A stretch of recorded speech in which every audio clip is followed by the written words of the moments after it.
Good evening, good evening, beautiful. It is time for a beautiful night. I'm your host, Christian Anderson, the only creator for a better memory. So thank you for joining me tonight. Tonight is a topic that was a hard one for me to um, put in place, and that was setting boundaries and learning to say no, right? As a giver, it is, um, all you want to do is give, right? Study. And so when you come from a place of wanting to give all the time, being able to say no is a hard thing to do. Hey, beautiful. Saying no is a hard thing to do because you're always giving, right? But what I realized in my own inability to say no at some point. It still happens. I ain't perfect. I still have moments. I realized that me not setting boundaries, me not saying no, was sacrificing me, right? I'm burnt out. Um, don't know whether I was coming over and just constantly tired and couldn't understand why. So I had to really kind of put myself in time out and define what a boundary looked like for me. And so that's what tonight's conversation about. It's learning to say no so that we can put ourselves first. Now, when I say put ourselves first, don't think I'm coming from a place of we're going to be selfish because that's further from it. But as a caregiver, as a wife, as a mother, as a friend, um, as just another beauty taking care of someone else, how can you pour into someone else? How can you pour from an empty cup? Is where the question is next to the table. And so you can't, right? I can't give love. I can't take care of somebody else if I haven't taken care of myself first, right? If I'm tore from the floor, I'm going to be no good to you. Okay, but man, is that better? Thank you for letting me know. Is that better?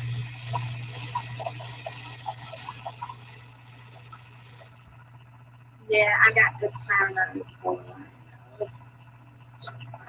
Hopefully you can hear me, so I can let me know that's not better. Okay.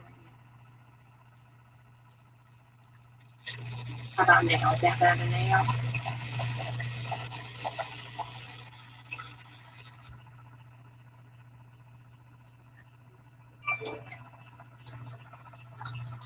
It's fine.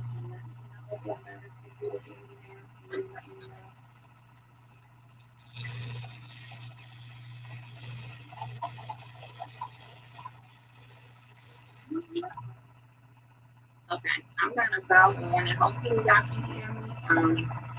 Sure. I'm just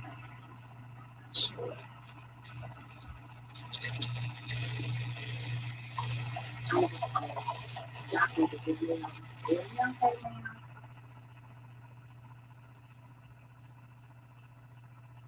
Okay. Um, Good evening. I don't know if y'all can hear me or not. I'm hoping you can. But tonight is about setting boundaries. And this was about me setting a boundary for myself. Um, oh, good point. Hold on.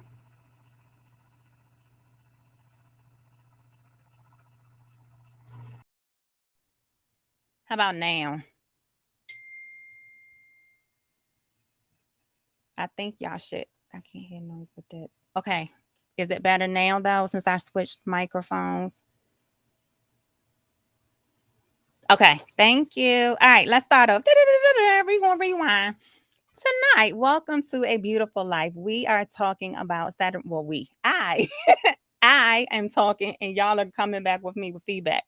It's talking about setting boundaries and learning to say no and putting ourselves first. Hey T, how are you, beautiful? Um, so if you're like me, right, as a caregiver, as one who is always there for everyone else, it is a hard thing to show up for yourself, right? Because you don't want to disappoint. You're always the go to. Like, if you are the go to in the family, this topic tonight is going to touch base with you because it's hard for us to put ourselves first, right? When we are always so used to taking care of others as a giver, right? You are going to take care of other people. And so setting boundaries can be a really hard thing because of um we don't want to disappoint, right? Is there's that people pleaser in us, and that we've always shown up for us for others. And so when it's time to show up for ourselves, that means that we've got to do a couple things. And that first one is we've got to say no, right? No, I'm telling you, I have a shirt on the website and it says no is a complete sentence. The first thing to set up a boundary is we have to say no and be able to stick to that no. I don't know. I don't owe you an explanation as to why I'm not showing up for you or why I can't do anything for you today, right? I don't owe you an explanation. We always want to give it, well, okay, somebody gonna call you, well, hey, can you meet me here and so I need you to do something. And you say no. The first response by instinct is to say, well, why not? And right, myself, this is my story. I'm sharing for y'all. Well, I just can't because I got so and so and so and so and so and so and so. But I understand now that I don't owe you an explanation for my no anymore, right? I don't owe you. They never ask me. They don't never ask you when you say yes. That is so true. But when we say no, right, we don't owe anyone an explanation for our no. Our no is our no, and that's what it needs to be. Because what we have to understand is when we don't set limits, when we don't set boundaries for ourselves, then how do we have time in our schedule for us? Right? Where does our self care come into play if we haven't set a boundary? So now when we're talking about boundaries, there's all kind of boundaries that we can talk about. There's the physical, right? There's the you I need you back up, right? When COVID was in, it was what you say 6 feet away. How when you was in a grocery line or whatever, right? That's we're talking physical boundaries, right? Then we've got the emotional boundaries that we need to set, and that's protecting our feelings and understanding that some people, all people actually, can't say certain things to us because now our feelings matter, right? We've got mental boundaries that we have to set, and that's dealing with our thoughts and our emotions. How many times have our own limiting beliefs, hey beautiful, how many times has our own limiting beliefs kept us from, actually sometimes our limiting beliefs has actually helped us put up boundaries, right? Because if you like me, when I get in one of those moods, I don't want to be around anybody else. But this is different. This is talking about um, allowing our mental thoughts um, get put in check so that we can limit the limiting beliefs that we have, so that we can continue to believe in the beautiful, continue to believe in the good. This one right here, the other kind of boundary that we is most common, that's really hard for a lot of women to put into place, is with our time. How many have y'all said, I don't have time for to do X and I don't have time to do Y? How many times have you said it? That's the first excuse in the no more excuses intensive that we deal with, is our time. How many times have we said, I can't go get a massage if you wanted to get a massage because you just don't have time in the day? Or how many times have you said you wanted to go to bed early because you just too cranky in the morning, piling up on coffee all day? Like, how many times have we said that? So that boundary is number one, is key to all of it. Because if you don't have time, if you don't have a time boundary put into place, how are you going to find a fit? How are you going to make room for physical? How are you going to make room for the emotional? How are you going to make room for the mental?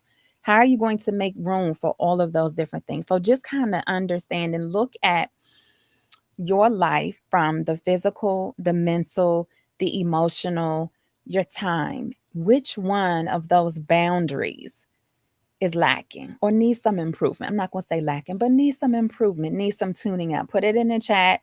Let me know so I can kind of see if I'm not the only one dealing with some stuff. So The one thing, talking about time when it comes to our boundaries, right, is we overcommit ourselves.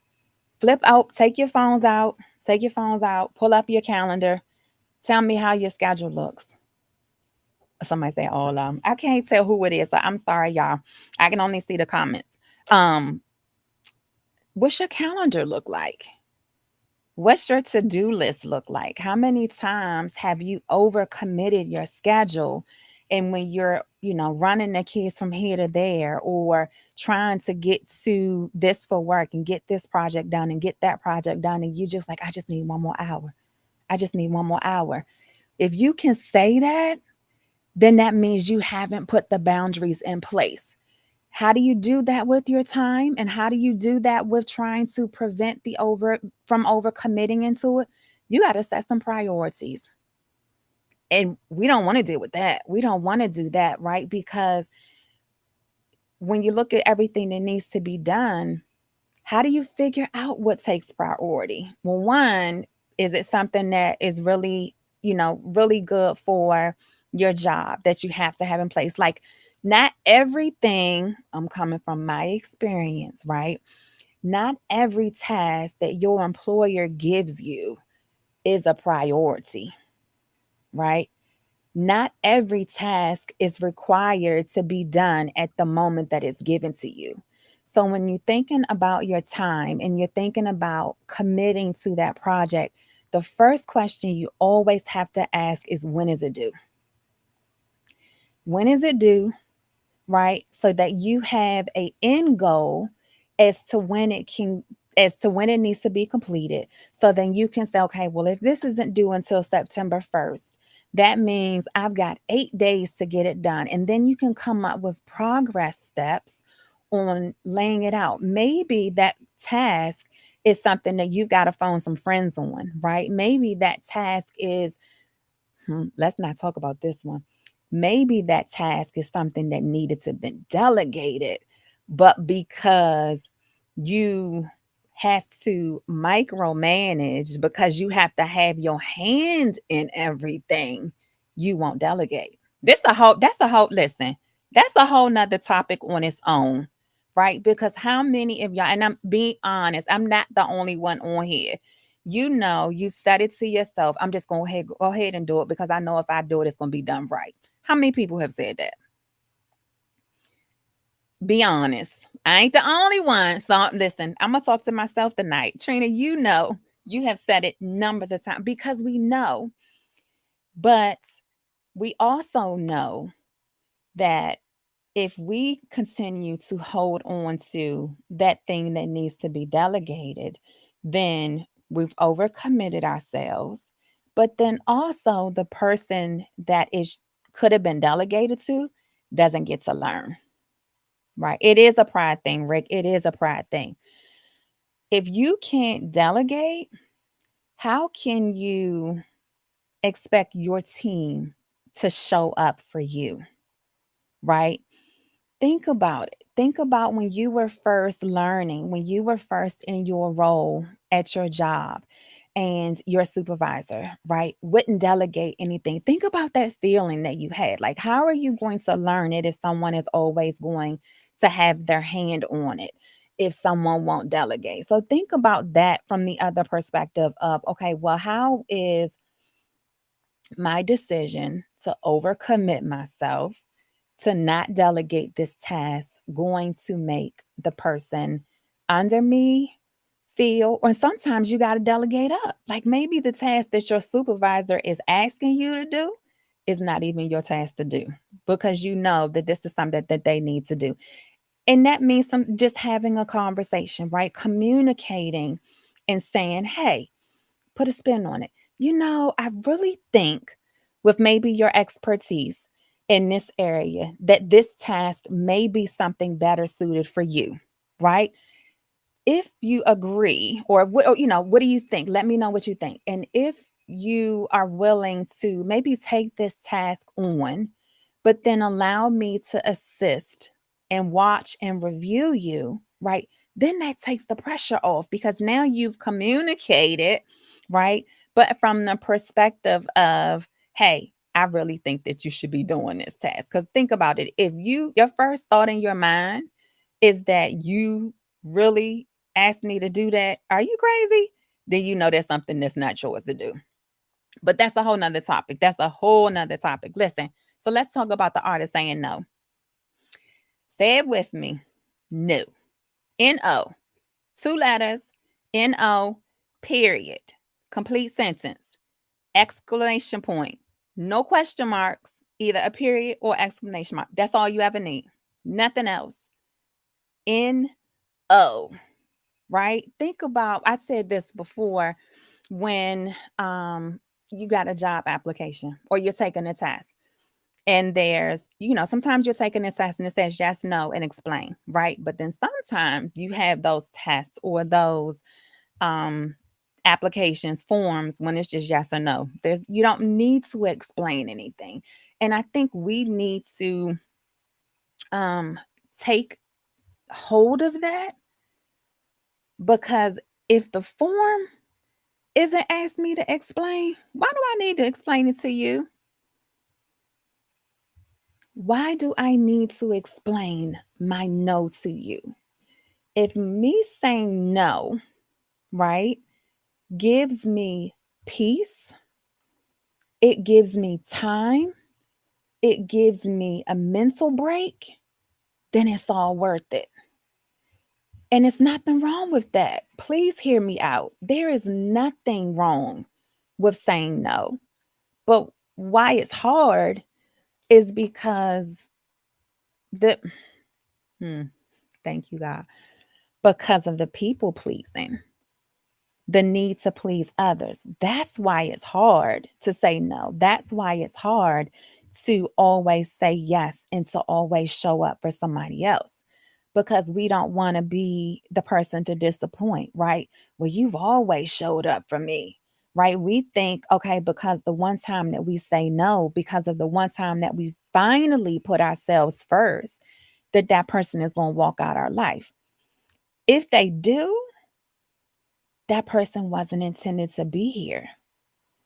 But if that person says, okay, I understand, they're not going to do nothing. They got two choices. They either going to go find somebody else to do it, or they're going to do it. Three choices: find somebody else to do it themselves, or decide it wasn't even worth doing.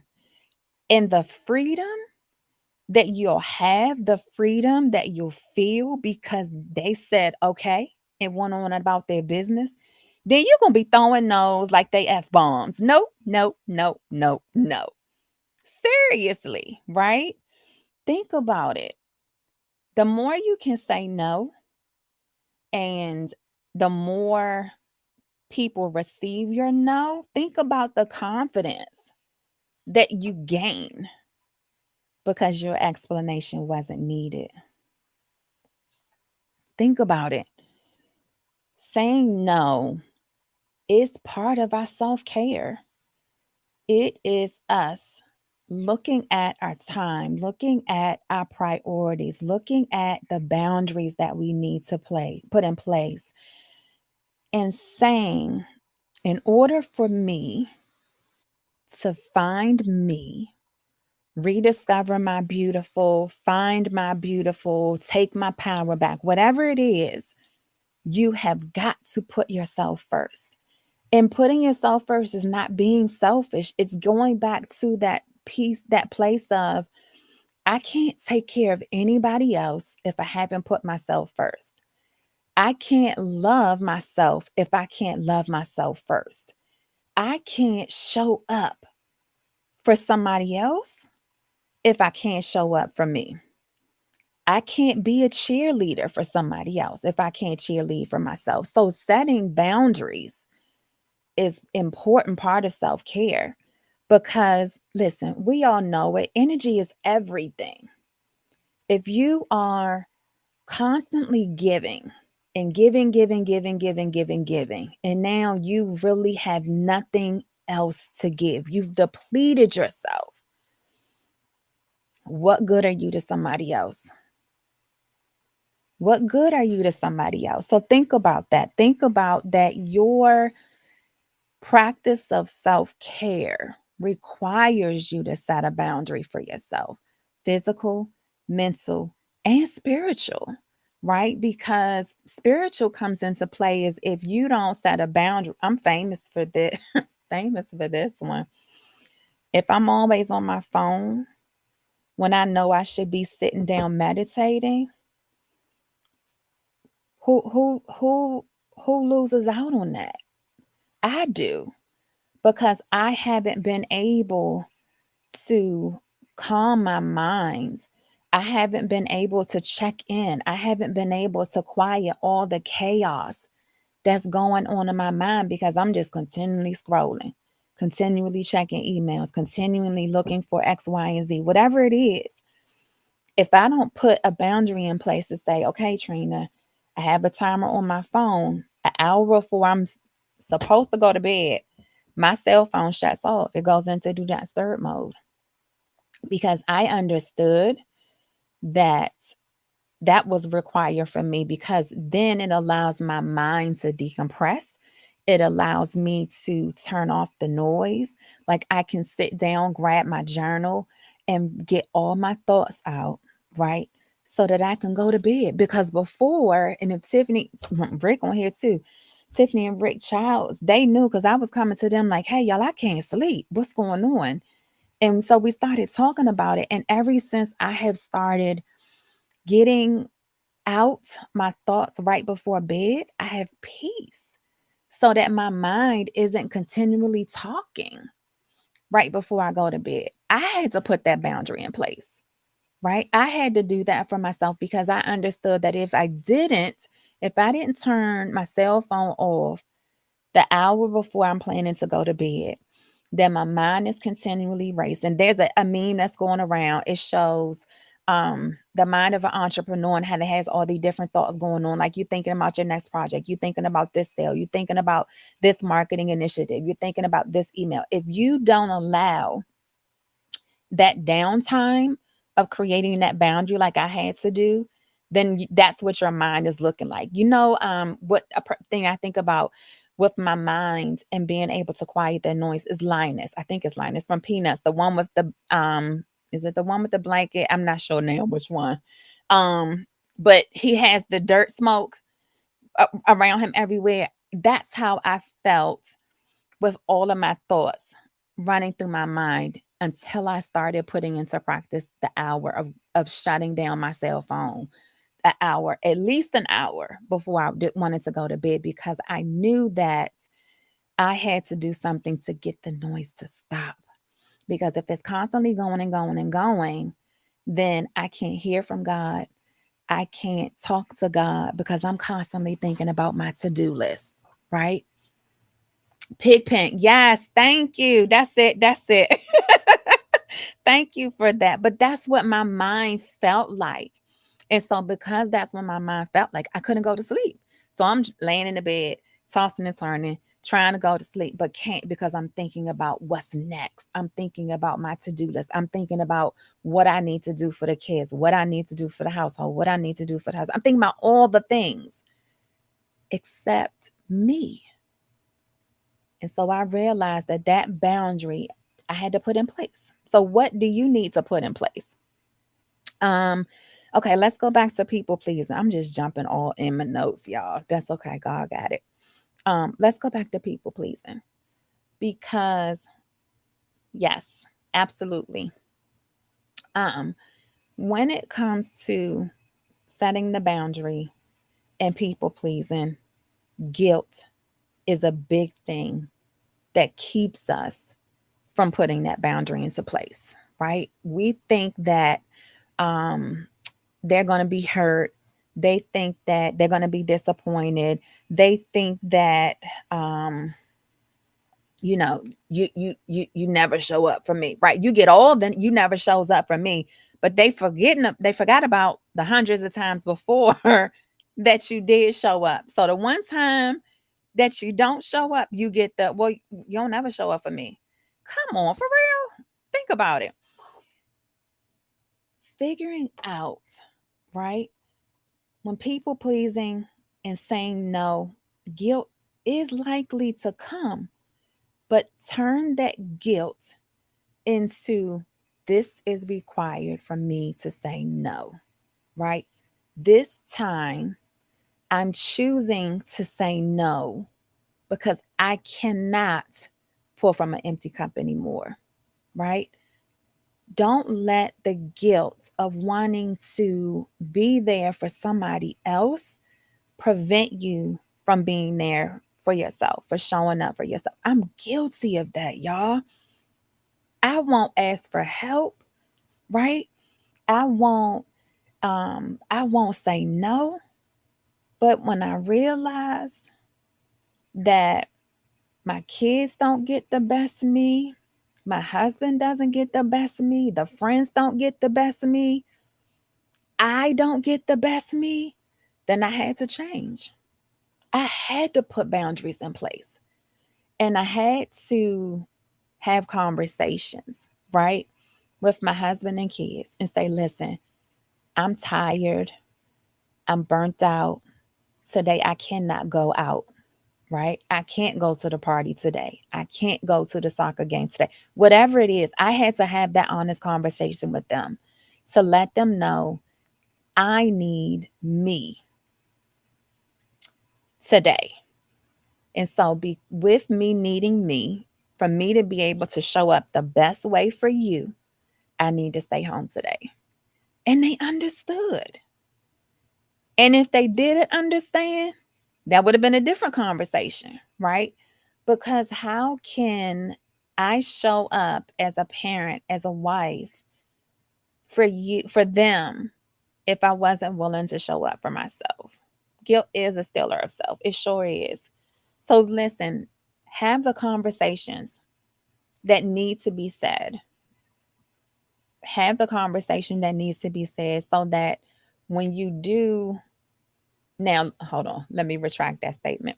Have the conversation that is required to have the conversation too. Like your significant other, don't be throwing out a whole lot of no's because sometimes, your significant other, they need a little explanation sometimes, right? But be so think about think about when you're the need for communication, think about who you're talking to because sometimes that they an explanation is required. Now, not everybody needs an explanation, but sometimes, like your spouse should get an explanation. Sometimes, sometimes, not all the time. Because listen, our spouses, right? We can be guilty of always giving to our spouses, and that leads to our burnout. That leads to um, the stress. That leads to us neglecting our own needs. So that does require when you get into the burnout, when you get into the stress, when you get into neglecting your own needs, that you got to definitely put the boundary in place. But that also does require a conversation with your significant other. That's what marriage is all about, right? It's communicating the needs and the wants that you have and being able to truly have a conversation and be honest about what you feel so that you can be a better person for your spouse. So think about that. Um, when you are going back to how to navigate the guilt and the stress, understand that your feelings matter, right? Your feelings matter. There's that you're a person too. You matter. You should be number one on your to-do list at all times. But I get it. I understand. That's a hard thing to do when you're a giver.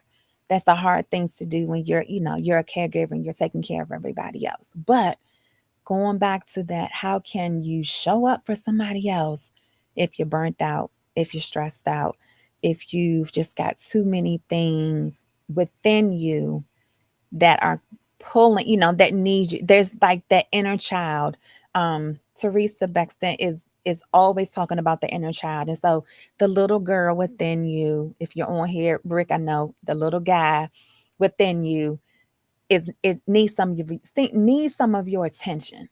Like give your inner child the attention that it deserves. he or she desires, wants. How many times have you sat down and just colored or sat down and played, like just done something fun to add laughter to heal that inner child? Like laughter is good for the soul. So do what's necessary for the inner child within you, for the inner beautiful within you, so that you are at a better place mentally, physically, and spiritually. Like, think about it. Laughter, right? You see somebody laugh, it's contagious. So, do whatever you need to do for you in order to feel like you showed up for you, like you really do matter. And how do you do that? Saying no at times, going back to saying no again. Like, it is okay to not show up for anybody else for you. If you have to, ask for forgiveness later, tell a lie, do whatever you need to do, but show up for you. Make yourself the priority, like you've made them a priority in your life. Finally decide you're releasing all the excuses that have kept you from unleashing your beautiful, from walking in your beautiful. Let go of all of that and set your boundaries in place. So remember, no is a complete sentence. It's not, no explanation is required. So think about it tonight as you go. Journal in what areas in your life do you need to tighten up some boundaries, whether it's physical, mental, emotional, or with your time? What areas in your life do you need to tighten up and put some boundaries in place? I will talk to you all next Tuesday on A Beautiful Life. Oh, before I forget, um, if you are looking to join us for the next round of the No More Excuses Intensive, we start on September 6th, whatever that Wednesday is that week. I think it's the 6th. But we have a special going on right now that if you enroll prior to August 26th, then you get the free self-care kit, which includes a journal and our best-selling candle in the scent piece, as well as an affirmation bracelet to help you um, just help you boost your self-esteem, boost your confidence, that type of thing. I intuitively pick the affirmation based on what I know of as you for a beautiful. And so catch that special before August 26th. So we got a couple more days before that ends. But if you are looking to join us on the next intensive, we start, we're releasing the excuse of no more time, overthinking, perfectionism, and staying silent. So if you are looking to join the journey, you can find the link on here. If not, I'll post it on the web. Post it once this ends. And then I thank you for listening to A Beautiful Life. Until next week, have a great, beautiful evening. I will talk to you soon. Bye.